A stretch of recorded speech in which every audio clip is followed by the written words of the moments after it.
Well, hey there, Crosskart fans. What do you guys say we get back to work on the two-seater? So, all honesty, I was not excited about that 1200. Awesome engine, tons of torque, lots of fun potential, but I wanted to get something fuel injected. I was tired of working with carbs. I was tired of working with old engines. And it was just sitting on hold for a long time, as you can probably tell. So I actually had somebody reach out to me from down south where bikes are aplenty versus up here in New York where bikes are few and expensive, especially for nice ones or newer models or fuel injected models in general. Now these guys are two guys from Georgia. You can get in contact with them through the Facebook build group. Basically, they are the most amazing people on earth, just to put it plainly to you. These guys are motorheads, they're motorcyclists, they're enthusiasts, they're everything you want for someone to find you an engine for your buggy. Now, finding an engine is hard. I've recommended buying an entire bike so that you have everything you need to transplant that power system into your buggy. What these guys do is that they're smart enough to know what exactly needs to go into a buggy from a bike. So they'll get a bike from down south, which you southern guys know are considerably less expensive and readily available. So he reached out to me, asked him some prices on some stuff, and just out of nowhere I was like, hey, what can you get me a Hayabusa motor for? He gave me a price that I could not say no to, and this is why. He sent me a transplant kit. Now you can go online, you can look for engines, but those engines are typically just a block, no manifold, no headers, no exhaust, no wiring harness, no anything, no radiator, none of the things you need to actually transplant the engine from the bike. That's why it's better to get a whole bike. But being a motorhead, being a mechanic, being knowledgeable in this area, he sent me a transplant kit for significantly less than a whole bike, a little more than just a block, but lower than trying to get a block and piece together it. And he also test rode the bike to make sure everything worked phenomenally before he disassembled it and sent me the transplant kit. These guys are awesome. If you're looking for an engine for your cart, get a hold of these guys. Two guys from Georgia. It came freight. It was well packaged, waterproof, everything labeled. Something I totally wasn't expecting was he labeled all the outputs.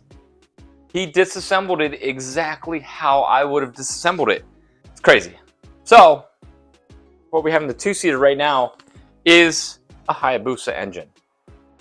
Now, I know you guys have heard me say over and over and over that these carts don't need that much power, and I still hold to that, okay? There's two reasons I settled on Hayabusa, maybe 2.5 reasons. Reason number one, I wanted something fuel injected. I wanted something plug and play with an ECU that I didn't have to balance and tune carbs, because that sucks. I'm not gonna lie to you, it sucks. It's possible, but it sucks. I wanted something a little easier. I always talk to you guys about easy or fabrication versus easy fabrication. Fuel injected engines make fabrication easy. All right. So that was reason number one. Fuel injected engine. Could have been any engine, but Hayabusa is fuel injected, right? Reason number two, the KJ Racing homebrew rear end. Now I'm super stoked about this because it's what we all want. It's easy. It's modular. It is customizable. It is something you can build in your home garage without super fancy tools. I'm really proud of it, and to the guys that are using it and have sent me the kind words about it, thank you so much. Awesome stuff. So that's reason number two. I want to stress test my rear end. I want to see just how much abuse my rear end can take. And it's all for you guys. So if my rear end can take 180 horsepower of a Hayabusa engine, maybe 300 if we go turbo on this, that'll be proof of concept for my hard work over the last year designing it and coming up with how to make a bulletproof rear end. As a garage guy, as a engineering enthusiast, I want to test the limits of the things I design. Now I have full confidence in this rear end, or I wouldn't even have attempted to put Hayabusa energy to that rear end. So today, you saw the video on how to mount the 1200, which was just the rear tube brackets and then a front hoop to mount the front. Well, the Hayabusa engine is not a cradled engine. It's what's called a stressed member. So this engine is actually part of the frame on the motorcycle. So it doesn't have lower front mounts like the typical older bikes I've been using. It does use the head as a mounting location for it, and this whole structure adds rigidity to the chassis of a Hayabusa. So I wasn't going to shoot a video on it, but it's for you guys. So I got these nifty little things. These are roll bar connector, weldable connectors. Now, since we drop in the engine from the back, if we hard mounted this location, we'd never get this engine in or out. We would basically weld it into the chassis. So the front engine mounts are going to be removable via these roll bar weldable connectors. Oh, and I said 2.5 reasons for the Hayabusa engine. The half reason is because this is what you guys are putting in your buggies. Maybe not a Hayabusa, but you're putting high horsepower engines in your buggy. For some reason, you guys need to go 150 miles an hour. The experience I've had with these is that if they topped out at 70 or 80, they would be incredibly fun to drive. But you guys need to go 1,000,000 miles an hour. So this has to be a part of what you guys are doing. This channel's always been for you guys. It's always had the finger on the pulse of the community. So since you guys are doing overpowered buggies, I'll do one too.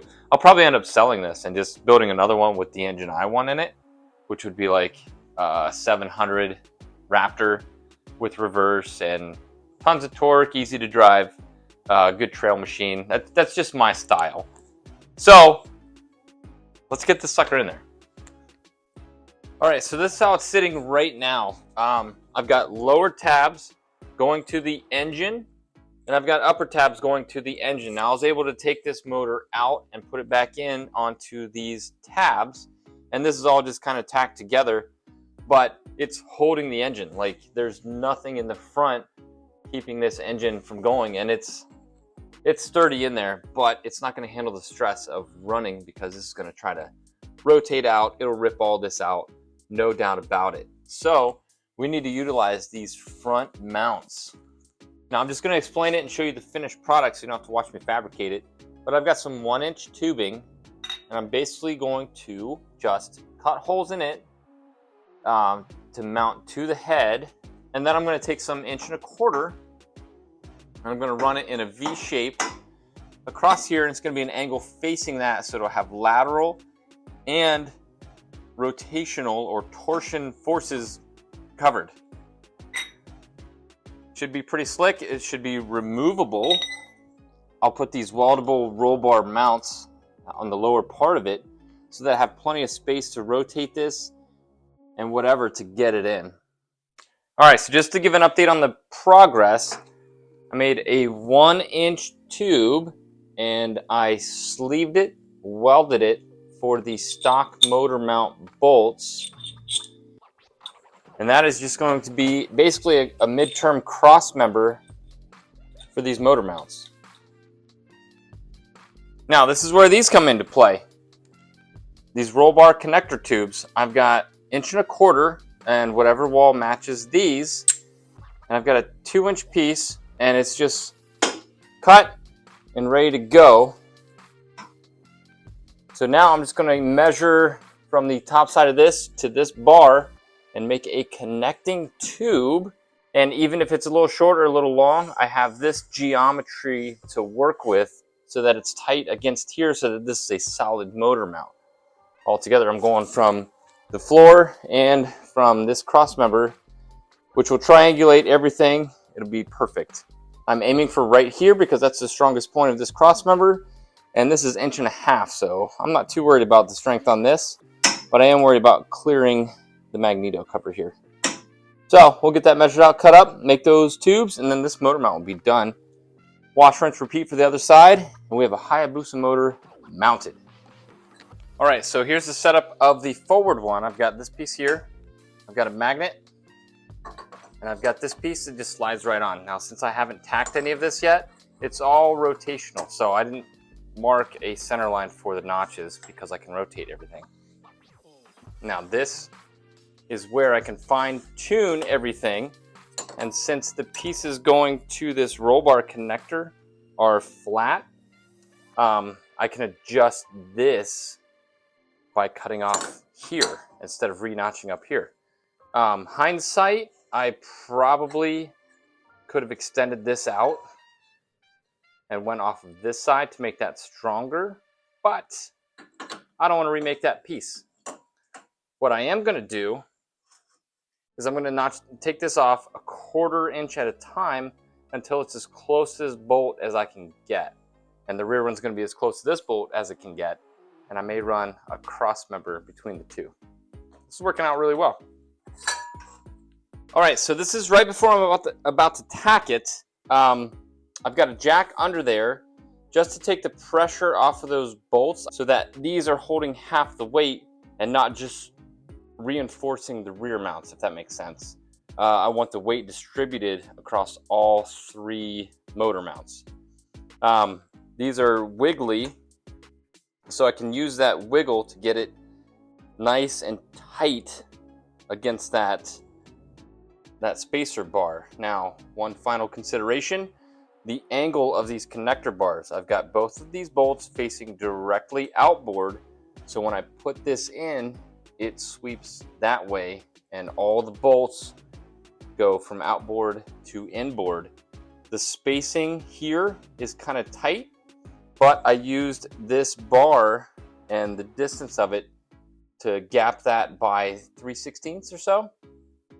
So it's not going to be a factor. It's not going to vibrate and make noise against it. Another option I was thinking about was running it to this cross member, but that seemed like a crazy motor mount. It would have stiffened the rear end up because it would have been rear cross member, engine, rear cross member, and it would have made it really, really stiff, but that seemed too extravagant for me. And I like simple. Simple works really, really well. And this, I cut it 1 inch long, and same deal. I took it off 1/4 inch at a time until it fit exactly where I wanted it to. This is going to be a super strong mount. All right, so here's the finished piece for the left side. The right side is over there. I'll show you that in a second. And it is 4 bolts.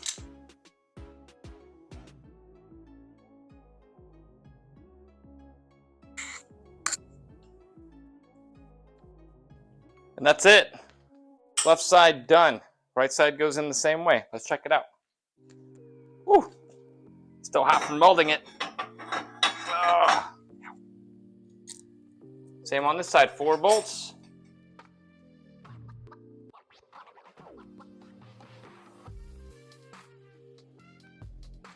And there we go. That is an extremely sturdily mounted motor.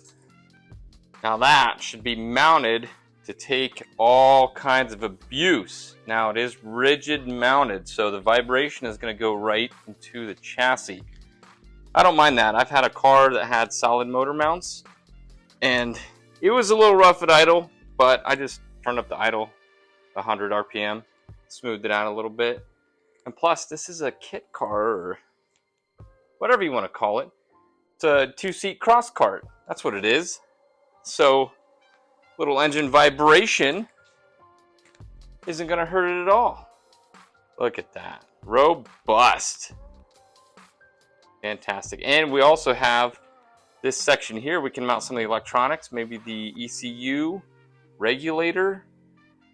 Those could be more than just motor mounts because they're so big.